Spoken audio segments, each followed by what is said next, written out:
In any generation, it can be tempting to launch a new gospel movement, especially when existing movements have become irrelevant or entrenched or perhaps even moribund.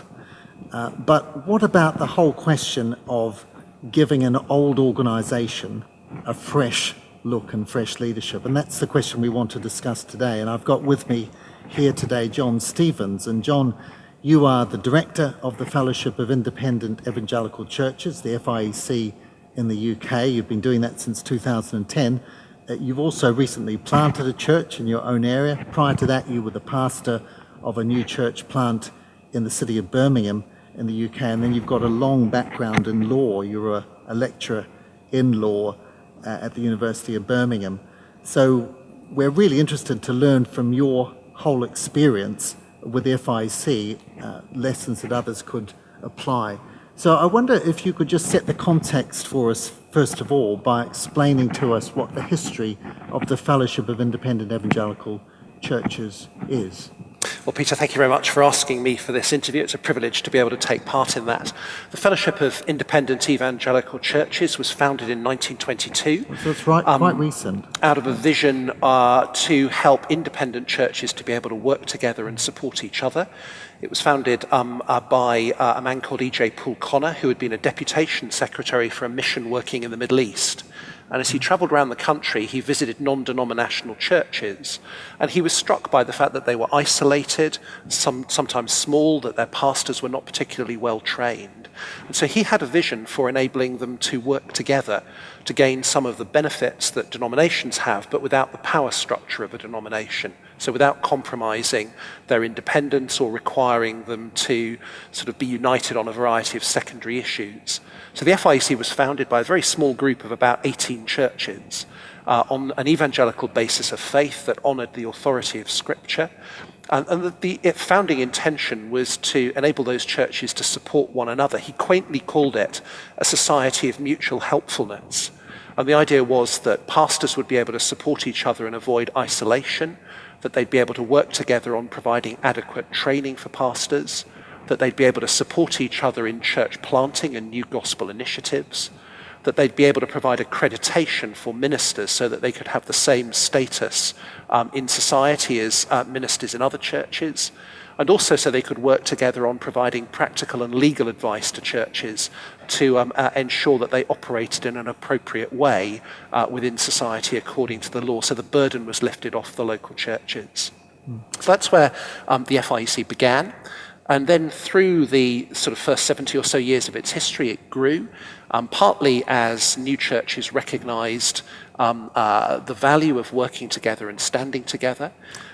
So is that because existing churches then joined the FIEC? It was a mix of things. Yeah. So there were some existing independent churches that saw the benefits of cooperation. Independent churches are often fearful of denominational structures and giving away their freedom. And so over time, churches that were independent came to realise that the FIEC wasn't a denomination, so perhaps more were then attracted to join. New churches were planted. And when churches were planted on new estates or in new areas, and they didn't belong to a denomination, they found the FIEC was a natural home. But then particularly in the 1950s, 60s and 70s, there were a large number of independent churches that came out of other denominations or associations, like, for example, the Baptist Union or the Congregationalist Union, often as a result of doctrinal compromise within those movements. So they adopted liberal theology or they engaged in ecumenical projects. So very famously within one of those movements, a significant leader at one point denied the deity of Christ. And that led to quite a number of the churches choosing to leave because they felt they no longer wanted to identify with what they saw as a compromised group. So in that period, there were quite a number of established churches that left other groupings and joined the FIEC because they wanted to stand together on the doctrinal basis that FIEC represented. So it started with 18 churches, and how many churches are involved now in the network? Today we're a family of about 560 churches. So I became national director about 6 years ago, and over the last few years we've had about 80 churches join us. Again, some of them established churches, some of them newly planted churches. So it's been a period of growth, but of course over the 90 or more years of the FIEC, some churches along the way have closed, perhaps because they've become small, and new churches have joined and been started. But yes, there's been a significant growth. But overall, that sounds like a fantastic growth story from 18 to 560 in less than 100 years. So why did the FIEC need radical change, one might ask? Well, the radical change was really introduced or began to be thought about 8 or so years ago. And the board of the FIEC, which at that stage was a trust board of elected representatives of the churches of about 30 or 35 people, recognised that many of the churches were quite traditional.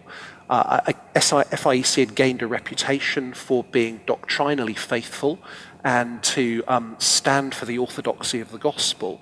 But it had also perhaps kind of confused that in the past with a kind of a cultural conservatism as well.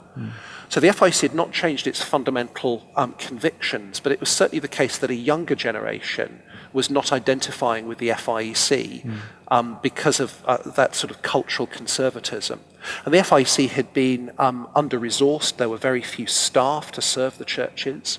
So despite its aspirations to be a supportive a sort of association that would help advance the gospel, the reality is that there was relatively little in the way of resources that were available to churches. Much of the work was carried by volunteers, many of whom were becoming a little bit more elderly.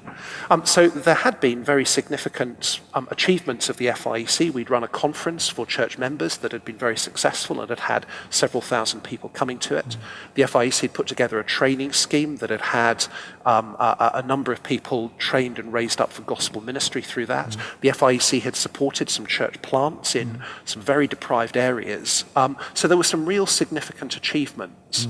But I think there was a growing disconnect between those who had been involved in FIEC for the long term and a new younger generation of church leaders who shared the same theology but didn't culturally identify so much with FIEC.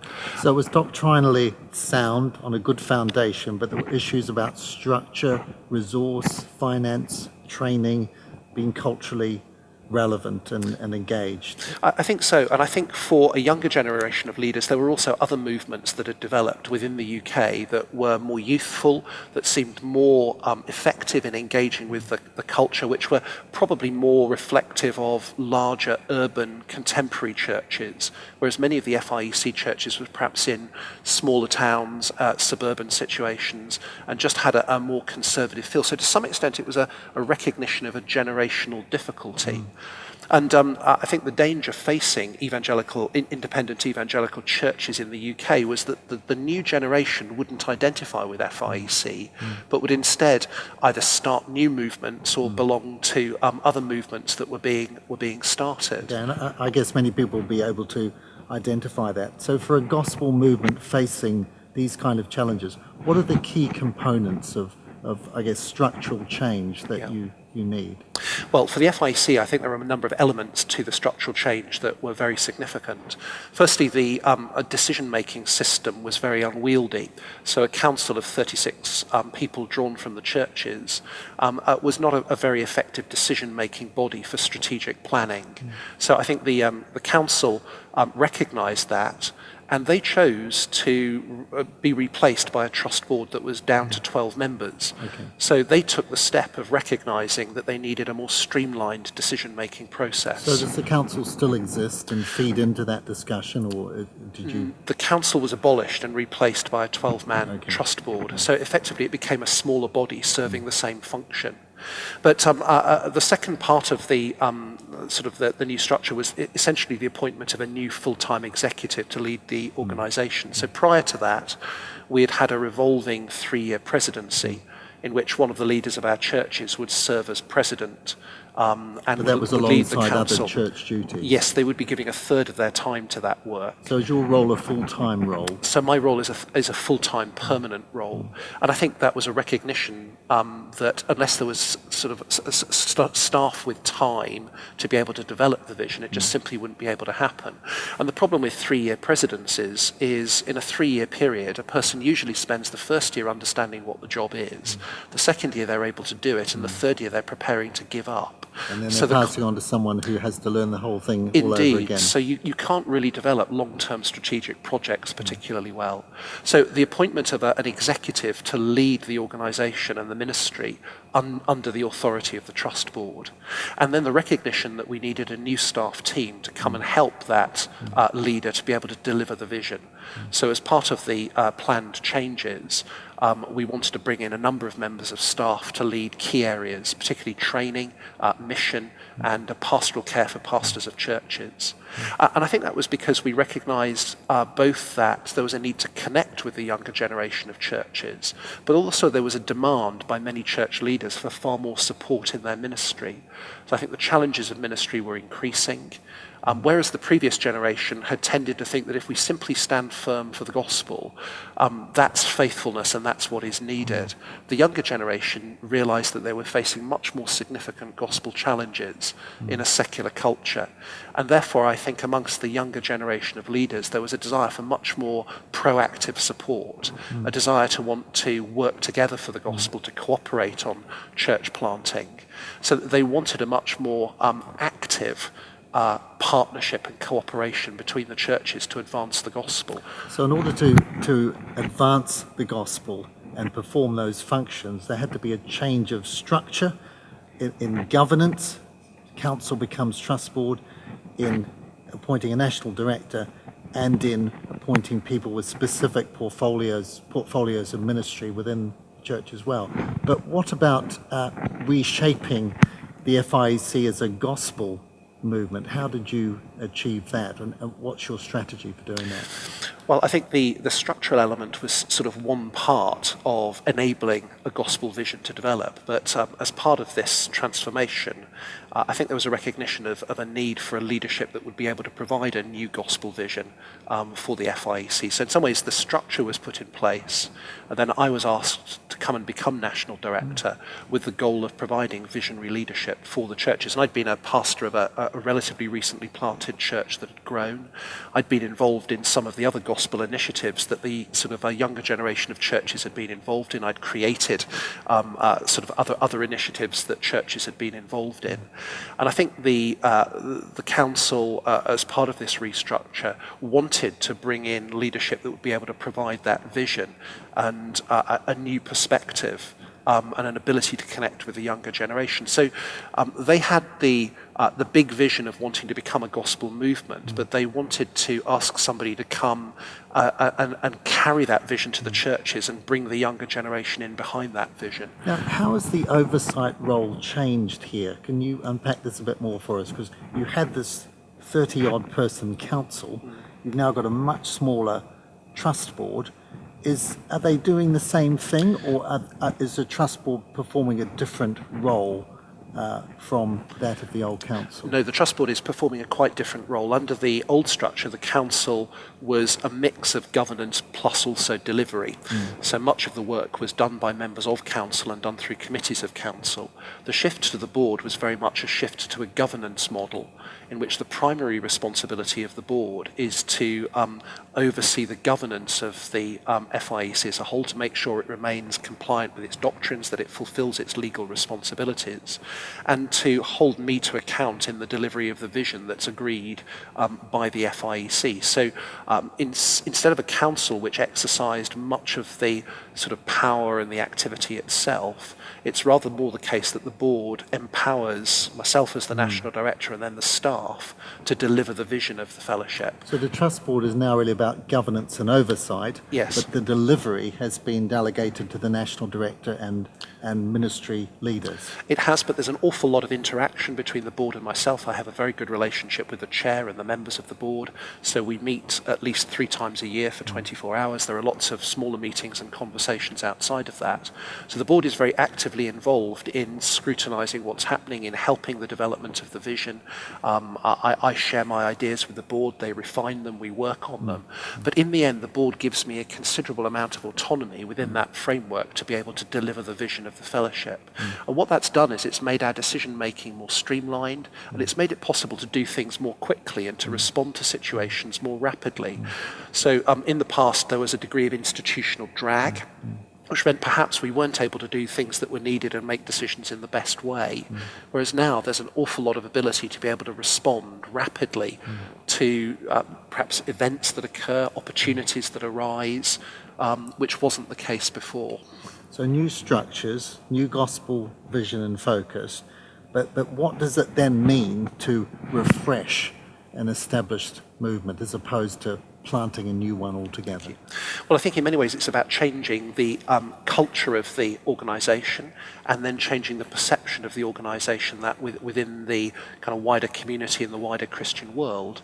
So I think one of the challenges we had within FIEC was we were well known for our doctrinal faithfulness. We were probably seen as being relatively conservative. I suspect amongst many other evangelicals we were perceived as being the organisation that would tend to say no and would be very cautious and careful. We were probably perceived as being elderly and representative of many smaller churches. Now that wasn't completely the reality. There were lots of thriving churches within FIEC, but they didn't necessarily wear the FIEC badge particularly prominently, so they wouldn't perhaps be known as FIEC, and certainly the FIEC wasn't a culture that they identified with. So in many ways what I had to do was, in a sense, shift the culture by enabling those churches to exercise more influence, to identify with FIEC, to help the FIEC to understand that it wasn't just smaller and more traditional churches, but there were some really thriving gospel works in surprising places. So over the last 20 years, I think quite a number of FIEC churches have been planted and started in city centres and in student communities that were raising up young leaders for the work of the gospel. And we really wanted to enable the FIEC to understand that that was the culture of FIEC, that there was gospel dynamism. So we needed to change our internal perception of who we were, and we also then needed to communicate that to the wider community to overcome perhaps some prejudices and misunderstandings about FIEC. Change is never easy, and I'm sure it hasn't all been plain sailing. So what are the major challenges and obstacles that an organisation faces when it's contemplating major change in structure and focus like this? Well, I was immensely privileged in that the existing council had, in a sense, already made the tough decisions of recognising that change was needed. So I didn't have to fight the battle for the necessity for change. Those who were already there had done that, and that made my position much easier. But there are inevitably always challenges when change is brought about. And I think there were a number of challenges. There are always some people who are perhaps resistant to change. They think that the organisation has been successful, they're deeply committed to what it stood for, and they're fearful that change will somehow mean losing the heritage and losing the faithfulness. So when I became national director and some of these changes were implemented, there were some who thought maybe the FIEC is becoming a controlling denomination, maybe its theological integrity and commitments are going to be compromised in some way. And I think there's a real task there of reassuring people that it's building on the past and it's not overthrowing core convictions that have defined the organisation for some period of time. So that's one set of challenges. I think the other set of challenges I faced was a degree of scepticism on the part of some as to whether change was possible. So again, amongst some of the younger leaders, amongst some of the larger churches that maybe had a scepticism about FIEC, in principle they were supportive of the changes, but also they were wondering, would it be possible to bring about change? So I think it was a mix of reassuring those who were fearful of change and helping those who were sceptical of change to see that we really could make a difference and we really could do things in a better way, in a way that they hadn't been accomplished in the past. So how do you as a leader deal with the challenge of dealing with those often very godly, committed people who don't agree or accept the direction that things are moving in? Well, I think you have to do a number of things. I think it's investing relationally in them and helping them to understand what you're doing, earning their trust over a period of time. Certainly at an initial stage, maybe asking them to exercise a measure of patience as they learn to trust you and give you an opportunity. I think leadership of any organisation, you need to lead with vision. So you need to find ways in which you're constantly communicating the vision. And you need to do that in a way that fits with the history of the organisation, the values of the organisation, and to make very clear that those have not changed. That instead what it's all about is about doing what the organisation has always stood for, but doing it better than it's been done in the past. So it's treading a fine line between wanting to say we are able to now do things more effectively, we're able to perhaps do more, so that there is a significant change, but that change has not compromised the fundamental values that have been at the heart of the organisation and have been its vision all along. So for me, it was very helpful to do quite a lot of reading about the origins of the organisation. And so I was able to communicate to those who were sceptical that actually what we were trying to fulfil was the vision that had always been there, but perhaps had not been able to be fulfilled in the way that was envisaged. But I spent quite a lot of time meeting individually with the leaders of our churches, both with those that I wanted to win over who were sceptical and those that I wanted to keep on board who were perhaps fearful. So in the first 6 months, the first year, I just invested an awful lot of time in meeting people, gathering groups of leaders, trying to share something of the vision, listening to them, showing that things I'd gained from them where I'd misunderstood or where I've not known what had happened, and then showing that that was kind of informing the way that I was helping the movement to move forwards. I was also privileged to be able to recruit a staff team, and I wanted to recruit people who would have the confidence of the sort of churches as a whole. So when I became national director, there had been a general secretary, and he continued to work as our new pastoral ministries director. It was hugely helpful to have somebody who was already well established with the churches and trusted by them. And the fact that he was working with me meant that there was a really significant continuity. I was able to recruit, first of all, 2 other members of staff to come and work as training director and mission director. And one had been very much involved in FIEC. He'd been a past president of it. So again, he was part of the history. And then one was a very well-respected pastor of a larger church who was respected by the leaders of many of the younger churches. So I was able to put together a team that represented all of the different sections of the organisation, the different groups of churches. But we were all committed to the same vision and stood together. And that helped us really to bring about the cultural transformation and to carry as many of the churches with us as we could. It would be fair to say there were some churches that left.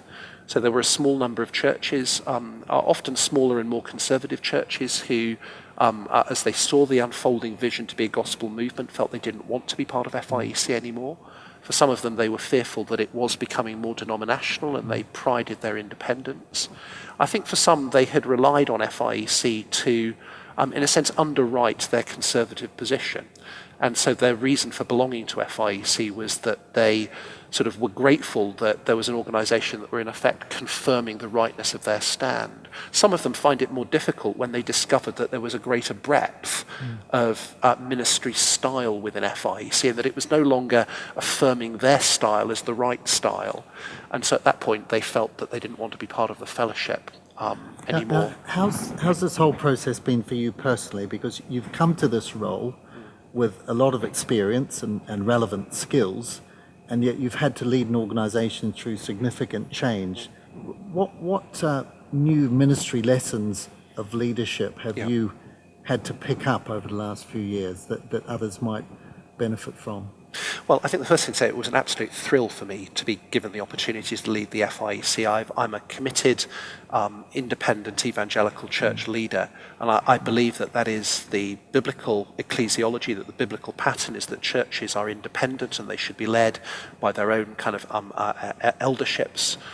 But yet it's a biblical principle that local churches should work together for the bigger cause of the gospel. So for me, it was an opportunity to try to bring about something that I thought was needed and something that I thought was biblical. So it was a thrilling opportunity. So at one level, I came into revitalising the FIEC, committed to the vision of FIEC, and I think that's absolutely essential.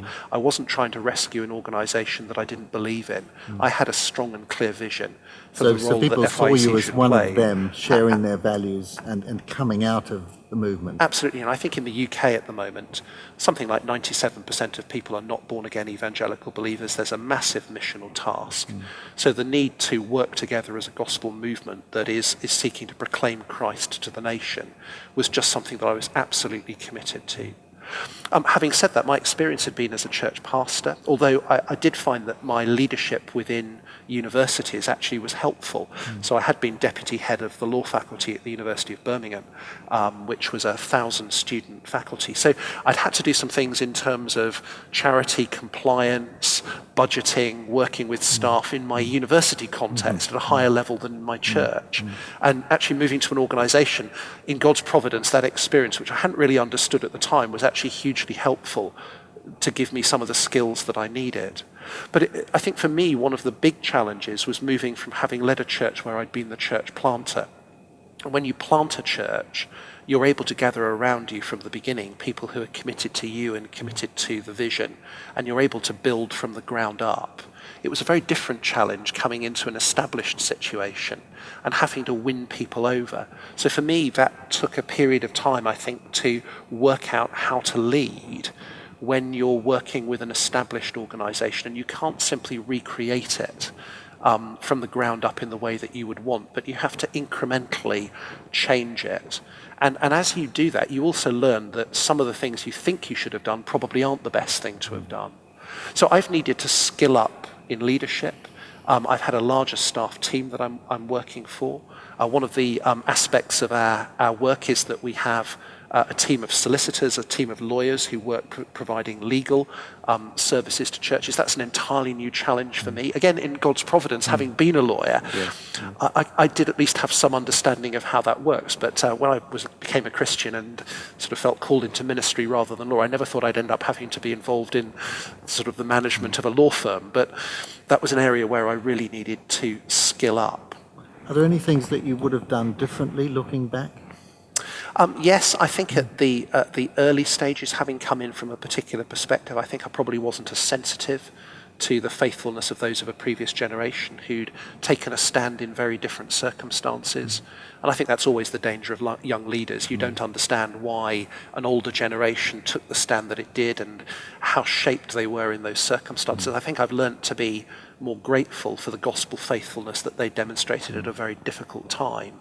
They were willing to stand firm for the gospel at a time of great cost. I think for a generation of leaders, many of whom left their denominations over theological compromise, I hadn't realised the personal cost of losing churches, losing home, losing income, losing social respectability. And it was easy to perhaps see them as being stuck in a cultural tradition and not to have realised the very significant gospel stand that they had taken at a particular time. And what was the key to getting these faithful folk on board? I think in the end, I think there's been a wider change in the culture in Christianity more generally. So the British church has been changing. So I think an older generation of evangelicals were used to church being done in a very particular way. So issues of dress, of style, the style of music, and just more generally, many of those issues that were significant arguments 20 years ago, now the whole culture has changed. So some who come from a more conservative background, as their own children and their grandchildren have changed, they themselves have changed and have seen that many of those things are not the core of the gospel and they're not the core of faithfulness. So I've been helped by the way that the older generation has also embraced change. But mostly it's been by building personal relationships, reassuring, mutual understanding. Actually, when people have a gospel heart, if they see that the result of change is the gospel is advancing, if they see new churches being planted, and we, over the last 5 years, we've been involved in about 57 church plants through the FIEC. If they see a younger generation of gifted ministers coming through, and one of the most important things we've done, I think, is to begin to raise up a new generation of leaders who we've identified and helped support going to Bible college. Gospel-minded people, even though they might be more conservative, will rejoice when they see gospel progress, particularly against a background of more general church decline. So actually small steps of success where they've seen that the change has led to gospel benefit has encouraged people to be more positive. Our major event within the FIEC, which we founded as a result of these changes, was a leaders' conference. So we have 500 or 600 leaders from our churches coming together for 2 or 3 days. And that's an opportunity to explain the vision, to share stories, to meet one another. And that's been hugely helpful in developing the culture. And leaders who might have been a bit skeptical, we've encouraged them to come to that conference. And as they've come year by year and seen what's going on and they've heard how God is at work, they've actually been won over by the vision. And I think also the perception of FIEC more widely within the evangelical Christian community has changed. So we've worked very hard to partner with other evangelical groupings that would share our convictions. And I think the result of that is we've come to be more widely respected by other groups. And again, for some of the older generation who might have felt slightly isolated, they can see that the way that FIEC has been perceived and is playing a greater part in the national Christian scene, and that's been hugely encouraging to them. So I think with any change of movement, it's really helpful to try to have some evident steps of success at a relatively early stage. You might have long-term goals that will take a long time to accomplish, but in order to help people to accept and support change, it can be really helpful to have some progress that is made relatively quickly that shows the benefit of the change that's been brought in. So there were a number of projects we pursued that just showed very rapid benefit and helped people to understand the progress that could be made. And many people watching this video will be in the situation of having to lead through a period of change, perhaps in their churches, perhaps in parachurch organizations, maybe in church movements like your own. Finally, what advice would you have for someone in that position, John, based on your own experience and the things you've learned? I think pray a lot as you lead through that situation. I think your own personal integrity and spiritual life as a leader is absolutely vital. You have to lead out of your relationship with God. I've always felt that as a leader, the absolute foundation of my leadership is daily time with God, reading the Bible and praying. And whatever the organisational demands and pressures might be, that must not be compromised, or else otherwise your character will suffer, your integrity will suffer. Right? So I think a vibrant personal spiritual life is a prerequisite to leading through change. I think before God, you have to have a clear sense of vision and direction and where you're wanting to get to. So if you don't know where you're going, it will be very difficult to lead other people there, and you've got to have conviction that before God, that is the right place to be going, and it will genuinely serve the gospel. You have to work very hard to repent and try to avoid having desires just to simply build the organisation for its own sake. So having a clear vision that is genuinely driven by the gospel. And then I think it's about immense wisdom in terms of thinking through how that vision is to be realised. It's knowing what the steps are to get to that vision. So it's all very well having a big vision, but actually in order to get to a big vision, often there are a multiplicity of small steps that need to be made. And it requires immense wisdom to know where to start, to sort of differentiate between what can be done and what you'd like to see done. So having a sort of a clear sense of where to begin, what initial steps to take, a flexibility, a wise flexibility that enables you to change as events or your knowledge. It's not simply following a roadmap that you push through. You may know where you want to get to, but as you travel that journey, there'll be side turns that you need to take, course corrections that you need to make, better routes that you can take. I think the ability to change the way of getting there in order to reach the goal is an important aspect. You have to win over your staff who are working with you and keep investing in them, keep valuing them, keep encouraging them, keep helping them to understand the vision and where you're trying to get to. And then exercising huge amounts of patience with those who are perhaps skeptical or fearful, not wanting to alienate them, but wanting as far as you possibly can to take them with you. Not seeing them as the enemy if they're slightly resistant to change, not seeing them as a problem, but recognizing their vital importance to the achievement of the long-term goal. I think it's a wise saying that it's always the case that you overestimate what you can accomplish in a year, and you underestimate what you can accomplish in 5 years. So leadership and change it's a gradual process of keeping heading in the same direction. And you have to avoid not becoming frustrated because you don't achieve everything as quickly as you want. But then as change begins to take hold, things move more quickly. And at that point, you can forget how much change there has been. So I think it helps you as a leader to keep taking stock, reflecting on what God has done, reflecting on all that's been achieved, making sure that you're always rejoicing over every achievement and every step forwards. And then keeping your eyes on the goal of where you're wanting to go. John, thank you very much for your time. Thank you.